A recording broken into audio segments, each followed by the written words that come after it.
time, man. Yeah. Right. So, Welcome back to the podcast. Today I am here with my cousin, my other cousin, yeah. Nalia. So Yeah. Hi. Well, my name is Nalia Torres Bautista. And I'm 25 years old. I have like 2 kids, and I do nails for a living. damn, I'm getting off the hole. So now that we're interviewing you, this is your first interview, and Yeah. you're pretty known.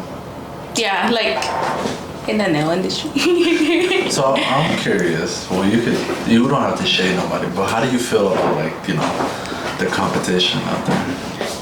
I think competition is healthy, just like in any other situation, because there's things that I do that other people don't do, or some, like one of my cosmetology teachers told me once, she was like, they won't book you because of your services. They're gonna book you because you're you, and like your personality and how you treat people, like your customer service and stuff. So I think it's a healthy thing too, because also like there's like thousands of people like in this area, and also like in the surrounding area. So obviously like, it's not like we could service everybody.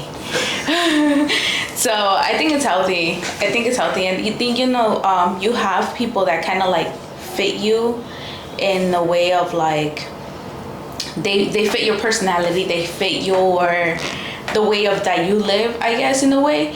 Not to the T, but it's like there's some people who are more like outspoken, and I'm like a little bit more mellow. So I'm like, what do you want done? No, not with what you want done. It's just like in the instance, I had this one client. She like would come kind of like tipsy to her appointment, and I'm like, cool. But to a certain extent, I'm like, yeah, I don't think I will be able to service her anymore. And sometimes it's cool with other people, but I'm just there like, yeah, I don't think it's for me. But yeah. Do you think? How do you feel like when a customer be like, "Oh, this person gave me for this price"? Oh no, I usually don't get those. Oh yeah. Yeah, I usually don't get those. Which is funny, because I do have like certain clients that I've had for a very long time that I give them a price, and it's not the same price for everybody. It's like your price is not everybody's price. I feel like a lot of people would charge a lot. There's some, and it also depends like on like where you're located, because since I'm home based, I have to pay my rent, but I don't have to pay like a suite rent. Yeah, suite rents are crazy. They're like $1,000, $800. I think $800 like the cheapest ones that you'll find. But I'm like, yeah, thank God I don't have to deal with that, because that's 2 rents. Like if you really think about it, yeah. So yeah. So what kind of like motivated you to get into this? So my dad wouldn't give me money to do my nails anymore. Because back then, I was like, really like, I was a bad kid. Like, I would use the money to smoke sometimes. So there's a lot of trauma. Yeah, there's definitely a lot of trauma built up. But he wouldn't give me any more money to like do my nails. And at that time, I was working in a hair salon, because at first I wanted to do hair. So I would just kind of like help out shorty, like wash heads and like do things, and they'll just pay me with tips. So then there's one girl, she like bought a kit off of like eBay, and then I was like, oh, I didn't know you could do that. So I went ahead and I did that, and then I just started to do my own nails. And then after that, I just kind of like kept doing it. But it wasn't until like 11th grade that I was just like, I was like, I can really do this for a living. Because at that point, I did used to like dye my hair and like do crazy stuff to my hair, but I wasn't taking it like too serious. It looked like my career was leading towards nails. Without me even knowing it, to be honest. And then on the 12th grade year, since I was in cosmetology class in high school, my cosmetology teacher was like, hey, like, you guys need to have some extra hours apart from your, whatchamacallit, from your class hours. And so we had to like go to a salon and find like a senior cosmetologist to sign your paper. That's kind of like the highest level of like licenses that you can get in the beauty industry, right? So I can't find one. So she went to a nail salon. She got her nails done, and when it says full service nail salon or full service salon, that's when they have like a senior cosmetologist. So she asked them, and like the lady was like, yeah, like, you know, she could come, you know, she'll show me like how she does nails and stuff. So then I ended up going. I did this one shorty's nails, and that was like, I usually wouldn't use the drill. I'll use just like my hand file, and I like cut her up. It was bad, but she was like sitting through it because like we were like an hour in, 2 hours. I think I maybe took like 3 hours doing her nails. Yeah. And the owner was like, yeah, like, you know, you just gotta work on your speed, but other than that, like, you could work here. So I was like, oh, bet. And at that time I wasn't living with my mom. I was like in a really bad situation where I didn't have a job. I was like had to pay rent, and so like actually coming in with like a nail job, and like now I'm like, okay, now I have secure income and a secure job, because I was like, this is something that I have to do for school. And also like there were some places that they didn't pay the girls, but for this place they were like, no, like you're actually gonna be working here because of it's really busy. So thank God for that, because around that time it was like a really dark place, like for me, like financially and just like stability, trauma. The point she was living with us. Yeah. No, but that was like when I was 15, I think, when I was living with you guys. I was like 15, but by that time I was like 17. So yeah, after that it just kind of like took off. I ended up leaving the nail salon after maybe like a year and a couple months maybe, because I just like a situation had happened and I was just like, yeah, I gotta go. I was like, I don't want to be here anymore. So I ended up leaving, took like a couple months off, and luckily I had savings. That was like for a car, but luckily I had savings, and I just like bought my whole bunch of like nail supplies with that. And then I ended up just renting out a place in a hair salon, like a space, so I can do nails there. And then ever since then I've just been like taking in clients by myself. And then I ended up moving to to a basement, and then yeah, that's when I started working from home. I had my daughter. I started working from home, and then COVID hit. Once COVID hit, like everybody started to go to like at-home nail techs, or like they started doing their own nails, and that's when like the nail industry kind of like boomed. Because before, like people would go to the nail shops and be like, oh, we have like our favorite person, so they wouldn't trust like a Latina that like knew how to do nails. And some people did. They were like, oh, it's because the language barrier was a thing.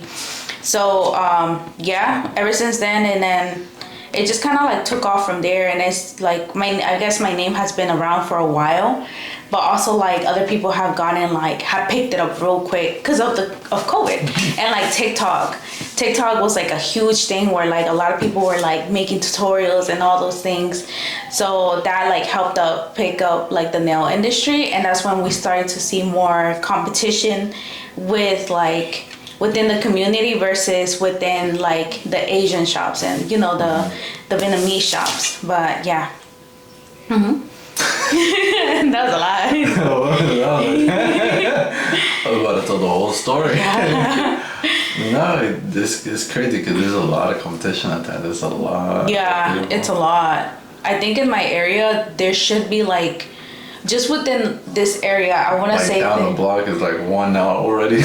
Shorty, there's like, I think that there's like 15 just around this like little surrounding area. Oh, it's little surrounding. Yeah, I think there's like 15 nail techs. But yeah. So what do you see yourself expanding? Because I know it's just Instagram at the moment. Yeah. Are you thinking like expanding it to like TikTok, you know? I do like TikToks here and there, but I just like, I'm not like a filmmaker or like I don't really do a lot of social media. I'll scroll in social media, but I wouldn't like post a lot like on social media. It's kind of like I guess like I'll have to get used to it. But at this point, in all honesty, I'm busy with my life and I'm busy with the nail business, and I'm like, all right, I don't want to promote myself too hard right now, which will be great, but in all honesty, it doesn't fit my lifestyle right now. And also I have a lot of like word of mouth with clients, so that's kind of like crazy because I'm like, you know, I'll ask them, like when I have a new person, I'll ask them like, hey, like, how did you hear about me? And they're like, oh, such and such gave me your Instagram. And yeah, like, because of such a, like, homie, out of like the 2-3 months that I've opened up my booking site, I think I had like 5-6 people who had came because of such and such. Like, so. That was one of them. yeah. So I was like, yeah, it was, it's definitely been a blessing. And then also people find me through Instagram, through the hashtags. And I don't post a lot. I think I actually haven't posted in like April, May, somewhere around there. Yeah, I don't know. I just don't post like that. Yeah. I just don't post like that. Other than like my stories, you know, sometimes like making announcements of things like that. But yeah. So how are you balancing all of this? 'Cause you know you got a kid. Yeah. You got your own life, and then you got this. It's hard. Sometimes it's hard. And I was just talking to one of my clients yesterday. She was like, you got to give yourself like a break from your kids and also from like your nail business. But it's kind of hard sometimes because, you know, I'm working and then the baby's like crying because he's hungry, and then Janae's like, mommy, I'm hungry. And then, or sometimes they're like bored, or sometimes the baby just wants to be like cuddled, and I'm like, I can't do everything. And also like my baby is breastfed, so he drinks formula, but it's like that's like the last resort. That's I'm tired, I don't want to like, you know, I don't want to be up anymore. But yeah, like luckily my friends live really close by and they'll help me. Like I'll be like, hey, I need help. So they'll come and they'll help me like when I'm working or anything like that. And with my life, I honestly don't have a life other than like my friends and like outside of church, like with church community. But yeah, I don't like, if I tend to go out, like I'll take my kids, you know, and like there's nowhere that I really like go without my kids, because like the baby's breastfed and I would rather have my kids than like have them in the daycare. That's always been a thing, because like also I'm really scared of like somebody like mistreating my child, and I'm like, yeah, no, I don't, you know, the trauma. Why I have the luxury to work from home, so I would rather have them like at home, even though like sometimes I would like, it's driving me crazy. But yeah, it's definitely hard, but I definitely have like a lot of like my community with me. And Yami, my sister, she be coming in college sometimes. yeah, it's hard. Yeah, but you get it done. By the grace of God, you get it done. Yeah. Mm-hmm. So another thing is, I know we didn't talk so much for like a couple of years. Yeah. We actually did not talk. I mean, we have each other on Instagram, but we would not talk at all. Yeah. It was crazy. That was hard, but I'm glad that we're like getting to reconnect. I was just thinking about this in the bathroom. I was like, wow. I was like, thank God. I was like, because, you know, we don't have like a lot of family here. Mm-hmm. So it's just like for us to be able to like reconnect and just have that. I was like, it's very important, because also, you know, you just never know. Like, you just never know. And you're like, dang, when was the last time I spoke to her? You know, type of thing. And it's been a minute since we've spoken to. Yeah. Until Yami saw me in the Home Depot. Yeah. That's when it all... everything started. Yeah. Another thing I also found out when we started talking again was you guys going to church, and you guys going to this whole journey of God and like healing. So I want to know what transition How did that go? Oh, that was actually very like spontaneous of God. But I actually, to like hit it from like the beginning of like my life, the devil has really like tried to like take me out since I was like younger, cause like at one point my dad didn't want to have me, and then he was like telling my mom like, yeah, like don't have her. So I was just like when my mom told me that, I was like, I don't know, like that doesn't sound like my dad. But I was like, now like thinking about it in a way, like not in like a worldly perspective, but in like a godly perspective, I was like, yeah, because there has been so many instances where like I could have died. I really like could have died, and I'm still here, like nothing happened. But yeah, so one time, I just remember, this is all I remember. One time I was sitting outside, and it was like various days where I'll just sit outside, I'll be smoking. Like I was a really heavy smoker, like I'll smoke like 3-4 J's in a day. So, and then at that point I was also an alcoholic. Like I was like a low key, like, I can still function like alcoholic. So I'll be outside and I started like talking to God. I wouldn't even say like praying, because praying here it sounds a little different, right? And so I'll like, talk to God, and I don't know, I think I'll just ask him questions or like just random stuff. And one day I was taking like out my daughter's clothes from her cabinets and just kind of like seeing what fits her, what doesn't fit her. And I was playing this worship song that was the only worship song that I knew. Like, and then I was like, I just kind of want to sing my heart out. And I'm doing that, and I just started crying. Like I started crying, and I didn't know what was happening at that point, but now I know it was like I was being encountered by God, by the Holy Spirit. And I was just crying. And after that, I was just like, oh, okay, whatever. Like, I just went on about my day. And then comes to October. That was like July, somewhere July, August, somewhere around there. No, actually, August, it was around September. That happened around September because I had separated from my kid's dad in August. And then September, I came into that, like, I guess, encounter with God. And then in October, one of my clients was like, hey, like, I'm gonna have a bonfire, like, you guys can come. Like, and then it was just a bonfire, like, people drink and, have fun and stuff. So then I was like scrolling through Instagram, and she's actually a really good friend now. So I used to do her nails before, but she's a really good friend now. She had posted in her story a bonfire for like her church. So as I saw that, God was like, you either go lose yourself or you go find me. And then I was like, did I hear that right? I was like, what the heck? But like when God is speaking to you, like that voice. So I look up the address. I'm like, bruh, I'll be done working by like 4:30, and it's an hour away. I've never driven that far, and at that point I only had Janae, my daughter.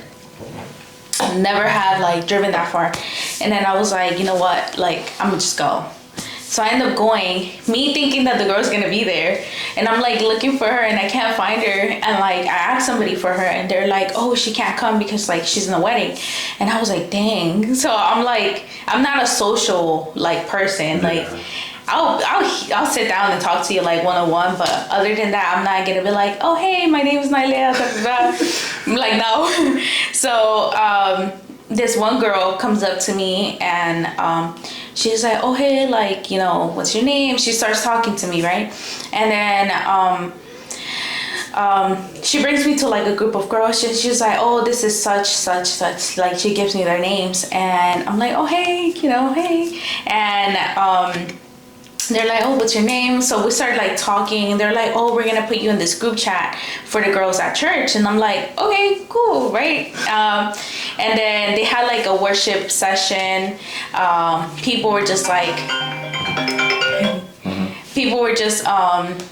whatchamacallit? They were just, hanging out, having like time with community. Like they had like cookies and things like that, right? It was just like an outdoor event for the church. And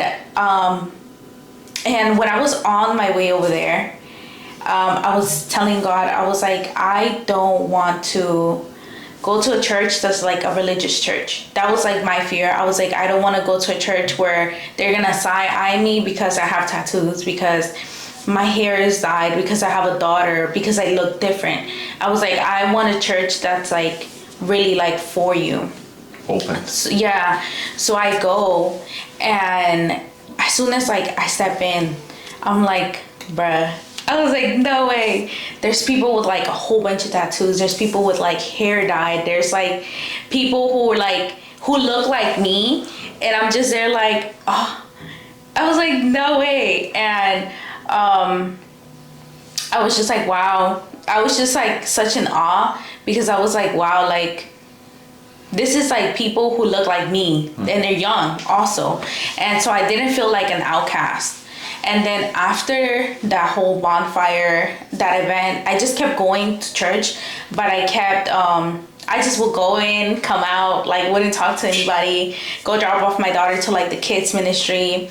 And then that night of the bonfire, I had met my friend MJ, and she had texted me. She was like, hey, like, are you going to church this Sunday? And I'm like, yeah. She was like, oh, can I get a ride? And she's like, I live like 5 minutes away from you. So I'm like, oh, okay, bet. She literally lives down the street from me. So I would like go pick her up. And she's like a very like social person. Like, you're new to church, she's gonna talk to you. Like, she's gonna get your name, she's gonna get your Instagram, your number, and everything. So we ended up clicking just through that ride over there to church, coming back, and then people will invite her places. So they'll be like, oh, but can Alea come? And then I would just like follow her everywhere. And then that's when I started getting friends in the church, in community. And so I ended up doing that. And yeah, after like having that friendship with her, I really like clicked in with like my whole like community of church. I started getting to know more people, and then yeah, like it has really like been a journey, because when I was like a really heavy smoker since I was like 13, and at that point, before I encountered God, I was an alcoholic. And kid you not, within like maybe like a month and a half, I stopped smoking. And it was one of those things where I didn't think I would stop smoking until I was like old. Like, I would imagine myself in Mexico, like with my little plants, and being like, oh, I can smoke right now, But yeah, it wasn't like I was itching for it. Like, it was none of that. It was just from one day to another, I like stopped. And I was just like, that's crazy. And I still had weed with me. Like, I still had these things. And with alcohol, it was a very easy thing that I like kind of let go. And in my fridge, I used to have like 3 bottles of like Bucanas, and I have like cranberry juice and like pineapple juice, and then I have like other liquors. Like, it was a really hard like thing, like that I couldn't go out. Like, I'll be working and I'll be sipping on something. So that like at one point I was like, I don't even drink anymore. Like, it just kind of like went over my head. I was like, I don't even drink anymore. So I started throwing all those things away. And also like my clothes. I used to wear like a lot of revealing clothes. So I started throwing like all of my like revealing clothes like away. And as I'm like doing all these things, and it's a transition. Like, it's not like a one day to another thing where I'm like cleaning out my closet and then cleaning out it was just like throughout the weeks that I was doing this. And I just remember like God telling me like, I'm making space. And at that point I was like, I don't know what you're talking about, but obviously like in order for you to like be cleansed, like you also have to like clean your space, you know. So it was really like just kind of out of nowhere. But also there was this one time when I was like 16 and I like had no job, no money. That was before the nail salon job. I had no job, no money, nothing. What, Babis? Can I go inside of there? No, mommy. Why? Because I'm doing something, mommy. But can I just look in there? Can you open the door? She's like, I just want to look.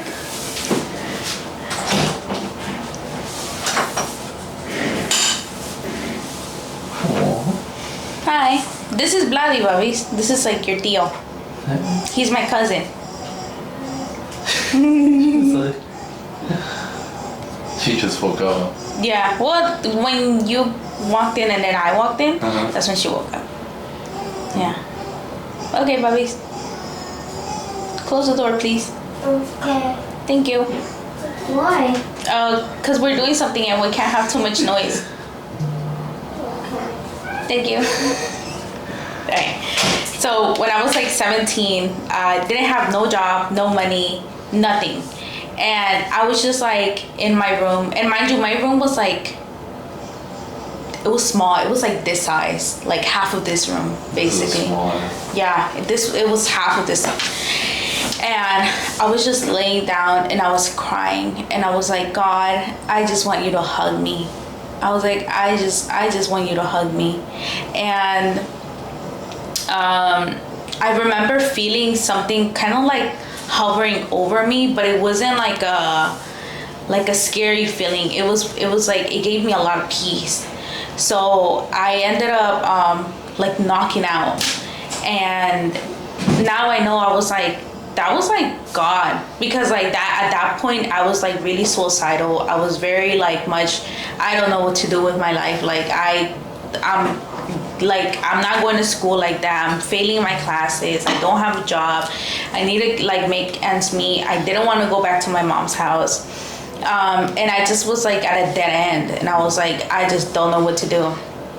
And then maybe like within like a month or so, I was in a nail salon, and this one pastor comes in and he's like talking to the lady who's cutting hair. And he's telling her like about church and stuff, and I just go up to him and I'm like, hey, like, you know, like, what's your church? I don't know what I exactly told him. And he's like, yeah, we'll like come pick you up and stuff like that. So I'm just there like, okay, cool. Like, you know, I get his number, and comes the day of like, I go to church with them and stuff. And mind you, like, I've never told the pastor what was going on with my mom, like no financial things, like nothing. He just knew me as the girl that I met in the nail salon, or in the barbershop. And what's it called? And I'm like sitting in the front. They're like, you know how like they usually worship and then they'll go into the service. So it was during the worship, and I was just there, and I was I think I was praying, and I was like closing my eyes. This lady comes up to me. I don't know her. She doesn't know me. She comes up to me and she's like, hey, like, I'm speaking for your mom, and she's very sorry like for what everything's going through. And she said other things that I was just like, I've never told any of you guys any of this. And now I know that it's like words of wisdom that God has given them, that God's like, speak to this person, this is what they're going through and all this stuff. And I start crying because I'm like, that I feel like that's something that I needed to hear. And I heard it from her, and I was just crying. And that was like one of like the many encounters I had with God. And I was just like, wow, like, that really like affected me in a way of like, I need to start seeking God. But unfortunately, I was still deep into like not giving up smoking, not giving up like my life, and I just went back to the world, and I stopped going to church. I stopped like pursuing that. And also I was like still really young, and I met my my kid's dad around that time. So I just got even more lost in the world. But yeah, that's it's been definitely a whole ride because there's so many stories that like I'll tell, but I'll be here for like ever. Where God has really like came through with like a lot of things. And at one point, Yami was like, at that point she wasn't going to church, and she was like, who would have thought that you would stop smoking, stop drinking, stop partying? She's like, out of like everybody, she was like, you like, and she was just laughing. And she was like, and you're going to church and stuff. And then I was like, yeah. I was like, I don't know. I was like, God really like works in mysterious ways. And then like, boom, like a month later, maybe or so, she started going to church. And she got encountered by God in like her own way. But yeah. Mm-hmm. Damn. Yeah. Full as. So how do you think you're doing now? I think I'm honestly in a good place. I was thinking about this the other day because I was just, sometimes I just sit down and like I reflect as I'm driving or like as I'm doing something, and I was like, wow, like at a point earlier in the year, I was like in a really dark place where I was just like, I need to leave the relationship that I'm in. I was like, I don't know like what to do. I was like, I have my 2 kids. It's not just a thing of like, I can get up and leave. Like, I was like, I don't have a lot of income because at that point I wasn't taking a lot of clients in. So I was just like, I don't know what to do. Bobbies, what happened?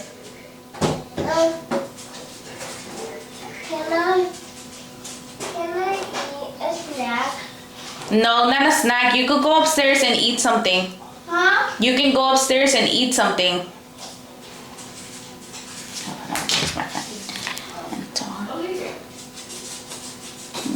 Give me a second.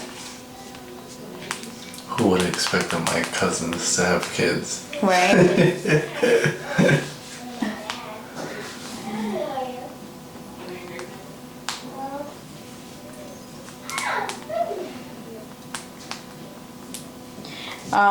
Okay. So, what was he saying? How do you think you're doing that? Oh, okay. So I reflect on my life here and there, and so I was trying to get out of a relationship, and God didn't want me in this relationship. Like, He was very clear since the beginning, and I was like, well, I don't know how I'm gonna make ends meet. Who's gonna take care of my children? Like, I don't know how to do any of this alone because I have 2 kids now. And I go ahead and he tells me like, open up your books for me. And he tells me that, and I'm talking to like one of my leaders, and she's like, you're just gonna have to like build a relationship with him, and then you know, like he'll work it out. Because if you try to work things out and you're asking him for stuff, like you're gonna grow resentment towards him if it doesn't work out. So I was just like, okay. So that's what I started to like try to build my relationship more with God, because at that point it wasn't as strong as it was before. So I ended up going ahead and once I had the conversation with her, my mom was like, I'll take care of the kids if you want to work in the morning. So I'm like, okay, cool. So I was like, okay, like I'll do this. So I opened up my books for May, and then around that time, like everything in my relationship started to fall apart. But it was like, there were so many nights where I was like crying like myself to sleep, because I was just like, I don't know what to do anymore. Like, I don't know what to do anymore.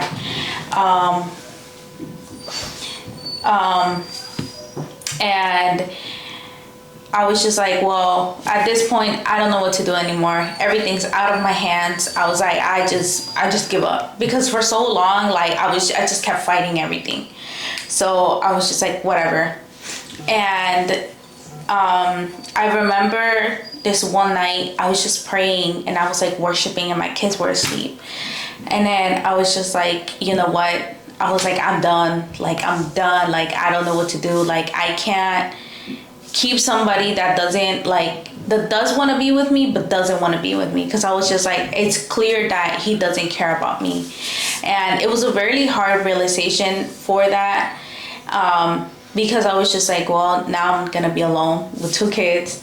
And I was like, but it is what it is. I was like, I can't be like this. I can't keep putting myself through this anymore. And then I was like, I don't care about the financial aspect. I was like, it, like, whatever comes, it's gonna come. So then I end up separating from my kid's father, and then I end up opening my May books, and everything started to fall apart but be put back together. And that's when like new people started to come in. I have more people in my books. My friends were like, hey, like, we'll take care of the kids, like, you know, whenever we need, like, you need it and stuff. And then Yami was also like that, and my mom was like, hey, like, I'll watch the kids and stuff. So everything was just like falling apart while it was falling back into place. And I was just like in a, like, wow. I was like, thank you, Lord, because I was just like, there's so much grace, there's so much like gentleness with this, the whole process, that I was so scared. I was so scared of this. And now when I reflect back to it, I was like, wow, like, I'm actually in a really good spot where I'm like, I can pay my rent, I can still go out with my friends, like, eat out, buy my kids whatever they want, not spoil them, right? But like also being smart with my money on, okay, we only have this amount of money until we're like, you know, we're like at the verge of like, we can't spend no more money. I'm able to like, you know, do a lot of things where I was really scared before. And I was like, wow, like, I have my community that can like back me up whenever I need help. I have a roof over my head. And I was like, and these little things that we take advantage of every day that we have, I was just like, wow, like, I'm actually in a really, really good spot, because now I feel more free. It's not like I'm chained, that like I was chained to somebody, but I have that somebody kind of like holding me down. And also kind of like nagging at my ear, like, why are you doing this like that? Why are you doing this like that? You know? And it wasn't like a thing of like, oh, like, I don't want to be with you anymore, like, put you to the side. But it was just a thing of like, okay, like, I need to accept that you're God's child too, and I can't just be talking to you in any type of way. And before Christ, I would have like really like tore this place up. Like, I was a really, how do you say this? I was a very, I don't know, I would say evil person, because there was at one point where I like cut up his project's car's cables, and like I just cut them up because I was like pissed off. I don't even remember why I was mad. I just cut them up, and I was just like, whatever. But at this point, I was just like, there's so many things being done to me, but I was just like, it's okay. I was like, it's gonna be fine. I was like, you know, what can I do at this point? I was like, other than like take care of my kids and, you know, have, you know, be able to be okay. But it's all through like God's like grace. There's so much grace over my life that I'm thankful for, because I'm like, wow, now that I'm obedient to you, I'm like, you're giving me everything and much more than what I need. So I was just like, I'm good. I was like, there's some days that it's like a little crazy with my kids, but apart from that, I'm like, I'm not like falling short on rent. I'm not making ends meet. I was like, thank God, everything's like, you know, it fell into place while it was falling apart. That's one thing that I can keep saying. Like, I was like, wow. Because then at that point where everything was falling apart, like once I like ended the relationship and he was like out, 2 days after that was my birthday. A couple days after that, I got a notice that I have a work permit now. And then I was like, wow, like everything is just like falling apart in my relationship. But I was like, now it's like being put back together by all these things that, you know, was like being held back. But yeah. That was a lot. Yeah, it's a lot. No, it's good to see you progress and everything coming together. Yeah. Something breaks, they always say. Yeah, it could be put back together. And you know what? Actually, I have like, God gives me these visions in my mind where it's a base. It's a blue base, and it's like broken. But where the parts where it's broken, it's like little golden lines being like gluing it back together. And we're a vessel to him. Like we're able to like hold these, like even though we're broken, like we're able to like hold things and, you know, still get through life even though we're like broken. And I was just like, wow. I was like, that's so crazy, because, you know, some people like will fall apart and like they won't get back up. But it's like, it's not by us like trying to fix everything that gets done. It's by being like, you know what, God, I don't know what to do anymore. Like, it's you. Like at this point, it's you. Like I can't do it anymore. Like whatever. And it's hard. It's very hard to be like, okay, whatever. Like I'm done with this, but you're really not letting it go. Because that was me for a long time, where you're like, okay, I'm done with this, but you're really not done with this, you know. But yeah. Well, to almost wrap this up, so what advice do you have for somebody who's also going through the same thing? I think my biggest advice is have a relationship with God. I'm really hard on, don't try church, because church is going to hurt you, but have a relationship with God, because having a relationship with the one person who literally created you, created the earth, created everything that's around you, will help you. And also like, don't be so hard on yourself, because some people could like really get into their head and be like, well, if I would have done this, then this would have happened. And at that point, it's like, what can you do? It's like, at one point, you just kind of have to be the bigger person and be like, you know what?